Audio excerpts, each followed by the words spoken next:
با سلام به ویشبوک خوش اومدین. با ما همراه باشین با یک قسمت دیگه از مجموعه کتاب‌های فانتزی آکوتار.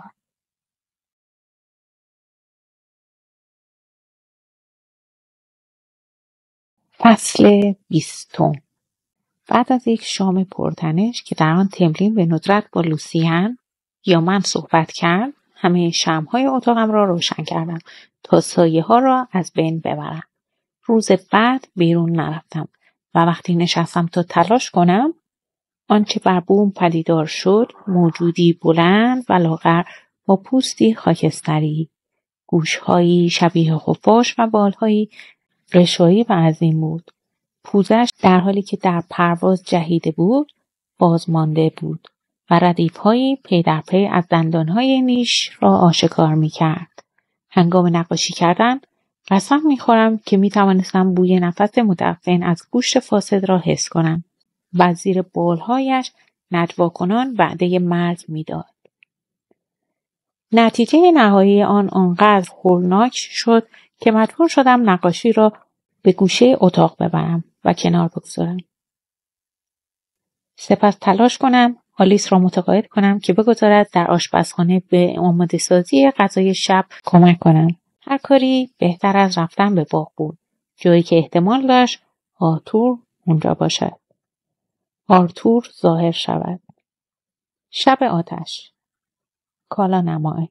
همانطور که تملین نامیده بود از راه رسید و من تمام روز نه تلمین را دیدم و نه لوسیان را. وقتی بعد از ظهر به غروب تبدیل شد خودم را دوباره در یکی از چهارراه‌های اصلی خانه یافتم.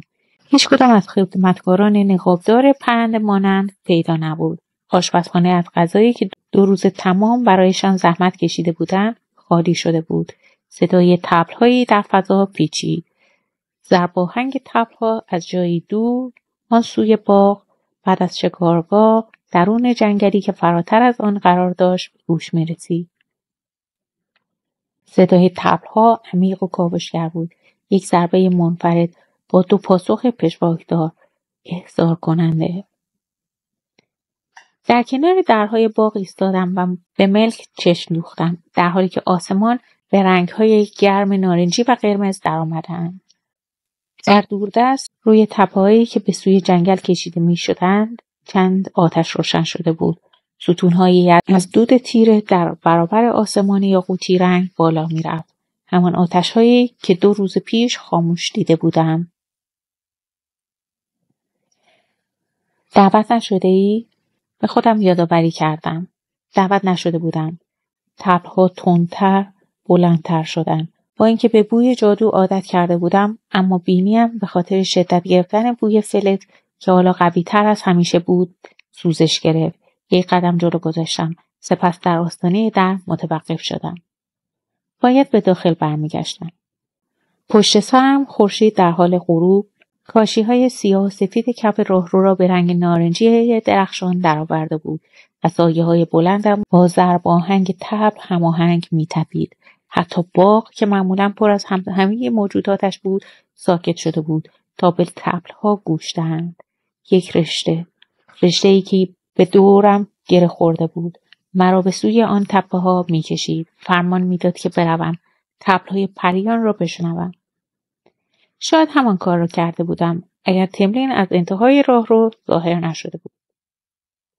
او پیراهن به تن نداشت. تنها یک کمربند چرمی از روی سینه عضلانیش عبور کرده بود. قبضه شمشیرش در نور در حال محو شدن طلایی می درخشید و نوک پیکانش از پشت شانه‌های پهنش دیده میشد به رنگ سرخ آغشته شده بود. به او خیره شدم و او نیز نگاهم را پاسخ داد. جنگجویی تجسم یافته. توانستم بپرسم کجا می روی؟ کالا نمای. با لحنی خوش گفت باید بروم. با چانه‌اش به سوی آتش‌ها و طبل‌ها اشاره کرد. برای چه کاری؟ نگاهی به کمان در دستش انداختم. قلبم با ریتم طبل‌های بیرون طنین انداخت. ضربانی وحشیانه‌تر و عمیق‌تر. چشمان سبزش زیر ماسک زرندود در سایه فرو رفته بودند. به عنوان یک لرد عالی باید در آیین بزرگ شرکت کنم. آیین بزرگ چیست؟ به اتاقت برو. با غرش گفت و نگاهی به سمت آتش‌ها انداخت. درپایت را قفل کن، تله بگذار، هر کاری که لازم است انجام بده. چرا؟ با اصرار پرسیدم. صدای آرتور در خاطرم پیچید. تملین چیزی درباره یک مراسم اصیل پریان گفته بود، اما دقیقاً چه بود؟ با توجه به اصطلاح‌ها باید مراسم خشن و خونین می بود، مخصوصاً اگر شکل هیولایی تملین به تنهایی کافی نبود. فقط انجامش بده. نیش‌هایش شروع به دراز شدن کردند. قلبم با شدت بیشتری به تپش افتاد تا صبح از اتاق بیرون نیام. ضرب آهنگ طبل‌ها سریعتر و قوی‌تر شدند و ماهیچه‌های گردن تملین لرزید. گویی ایستادن در جای خود برایش دردناک بود. داری به جنگ میری؟ زیر لب زمزمه کردم. اون نفس خنده‌داری بیرون داد. دستی بلند کرد انگار که می‌خواست بازویم را لمس کند. اما پیش از آن که انگشتانش پارچه تونیکم را لمس کنند، آن را پایین آورد. در اتاقت بمان فیرا. اما من لطفاً پیش از آن که بتوانم از او بخواهم که نظرش را درباره همراه بردنم تغییر دهد، ناگهان دوید. ماهیچه‌های پشتش هنگام پریدن از پله‌ها و دویدن به سمت باغ حرکت کردند. به چابکی و سرعت یک آهو. در عرض چند ثانیه ناپدید شد. من هم طبق فرمانش عمل کردم. گرچه خیلی زود فهمیدم که خودم را بدون شام در اتاقم زندانی کردم و با صدای بیوقفه طبل‌ها و ده‌ها آتشی که بر روی تپه‌های دوردست شعله‌ور می‌شدند نمی‌توانستم از قدم زدن در اتاقم و زل زدن به آتش‌هایی که در دوردست می‌سوختند دست بردارم. در اتاقت بمان. اما صدای وحشی و فریبنده که میان ضربان طبل‌ها می‌پیچید چیز دیگری می‌گفت. برو. آن صدا زمزمه کرد. مرا به سوی خود کشان. برو و ببین. فقط تا ساعت 10 می‌توانستم مقاومت کنم. طبل‌ها را دنبال کردم. استبل‌ها خالی بودند، اما تملین طی این چند هفته به من یاد داده بود که بدون زین سوارکاری کنم و مادیان سفیدم به زودی با گامی روان حرکت کرد. نیازی نبود که هدایتش کنم. او هم تنین طبل‌ها را دنبال کرد و به سمت اولین تپه پیشرو صعود کرد. دود و جادو در هوا سنگینی می‌کرد. در حالی که در شنل کلاهدارم پنهان شده بودم، بهت زده به اولین آتش عظیم که بر فراز تپه شعله‌ور بود نزدیک شدم. صدها پری عالی رتبه در اطراف پرسه می‌زدند، اما نمی‌توانستم جزئیات چهره‌هایشان را از پس نقاب‌هایشان تشخیص دهم. از کجا آمده بودند؟ اگر به دربار بهار تعلق داشتند، پس چرا در عمارت زندگی نمی‌کردند؟ هر بار که سعی کردم روی ویژگی خاصی از چهره‌هایشان تمرکز کنم، تنها تصویری در هم آشفته از رنگ‌ها دیدم. از گوشه دیدم واضح‌تر به نظر می‌رسیدند، اما هرگاه مستقیما به سمتشان نگاه می‌کردم، فقط سایه‌ها و رنگ‌های گردابوار مقابلم ظاهر می‌شد. جادو بود، نوعی فریب که روی من اعمال شده بود تا نگذارد چهره‌هایشان را ببینم. درست همانطور که خانواده‌ام را طلسم کرده بودند. شاید باید عصبانی می‌شدم. شاید باید برمیگشتم به عمارت. اگر طبل‌ها درون استخوان‌هایم طنین نمی‌انداخت و آن صدای وحشی مرا به سوی خود نمی‌کشید. از اسبم پیاده شدم، اما نزدیکش ماندم. در حالی که در میان جمعیت پیش می‌رفتم و چهره انسانیم را در سایه‌های شنلم پنهان می‌کردم، امیدوار بودم که دود و بوی اجسام متعدد پریان عالی رتبه و دیگر پری‌ها رایه انسانی من را محو کنند. اما همچنان دستانم را به دو خنجری که در پهلویم بسته بودم کشیدم تا مطمئن شوم که در جای خود هستند و سپس عمیق‌تر وارد جشن شدم.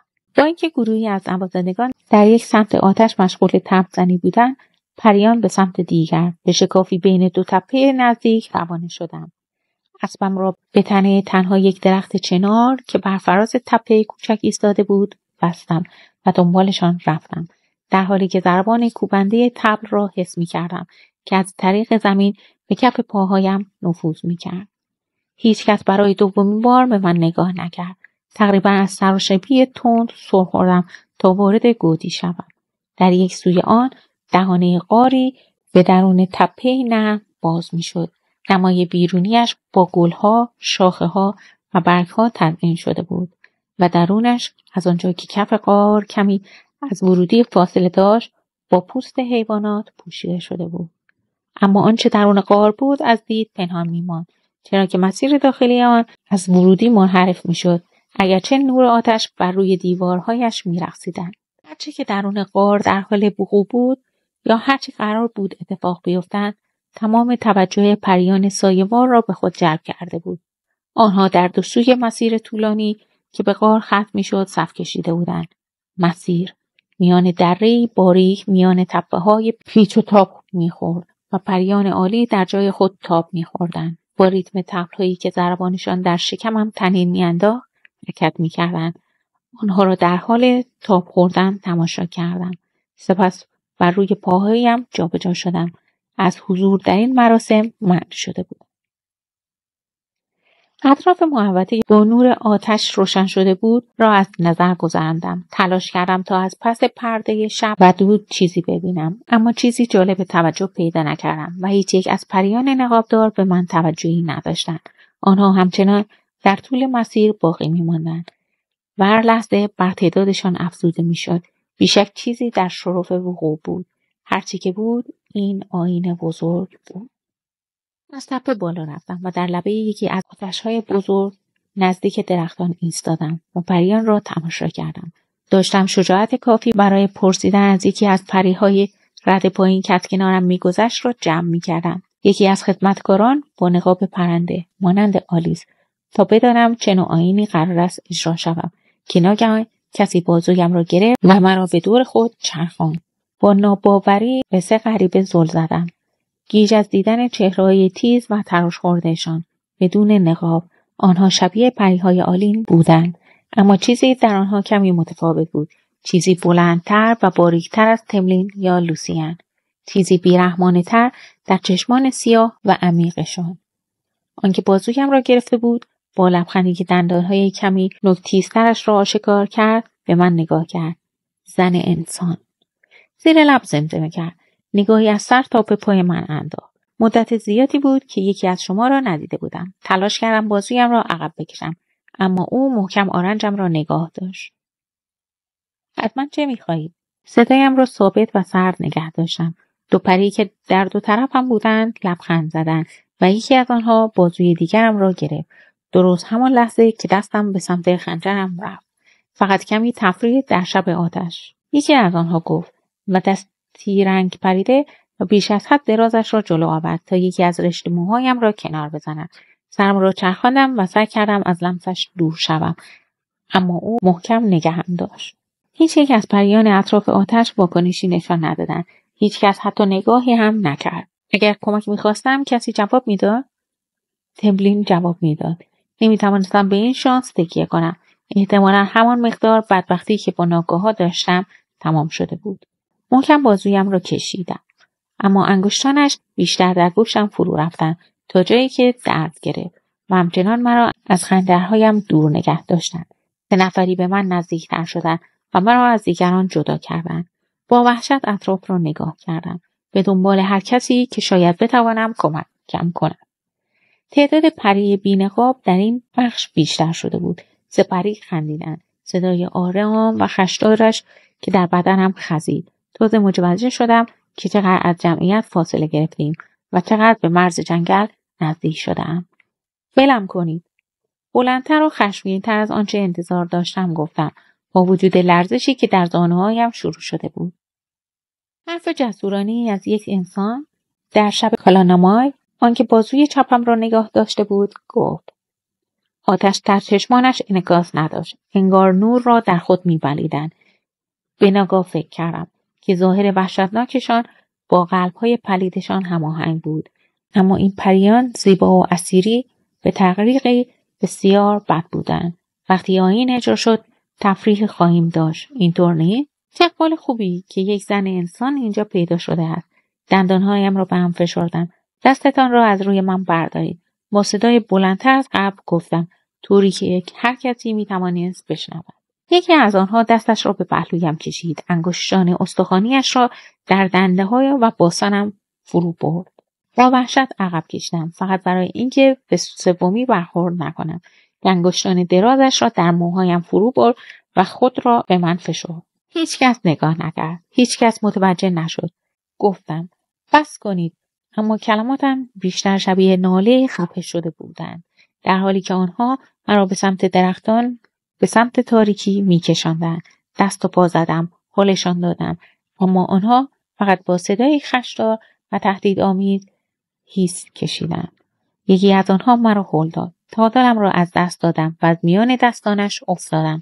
زمین زیر پایم نزدیکتر شد و دستم را برای کشیدن خنجرم بردم، اما دستان قوی، محکم و گرم زیر شانه‌هایم را گرفتند قبل از آن که به زمین بخورند. دستهای نیرومند، گرم و پهن، کاملا متفاوت از انگشتان استخوانی و ناخوشایند آن سپری. آنها بی حرکت ماندند، در حالی که کسی مرا نگرفته بود. به آرامی بلندم کرد. اینجا بودی؟ داشتم دنبالت میگشتم. صدایی مردانه، عمیق و پرجاذبه که هرگز نشنیده بودم. گفت، اما چشمانم را از آن سپری برنداشتم. در حالی که آن مرد در کنارم قدم گذاشت و دستش را راحت و بی تکلیف دور شانه‌هایم حلقه کرد. سپری رد پایین رنگ پریده شدند. چشمان تیرهشان گشاد شد. ممنون که اون را برایم پیدا کردید. نجات دهنده‌ام با لحنی نرم و شفاف گفت، از آیین بزرگ لذت ببرید. در کلمات آخرش تیزبینی خاصی بود که باعث شد پریان سفت شوند. بدون هیچ بحثی به سمت آتش‌های بزرگ عقب نشینی کردند. از زیر بازوی نجات دهنده‌ام بیرون آمدم و برگشتم تا از او تشکر کنم. مقابلم زیباترین مردی که تا به حال دیده بودم ایستاده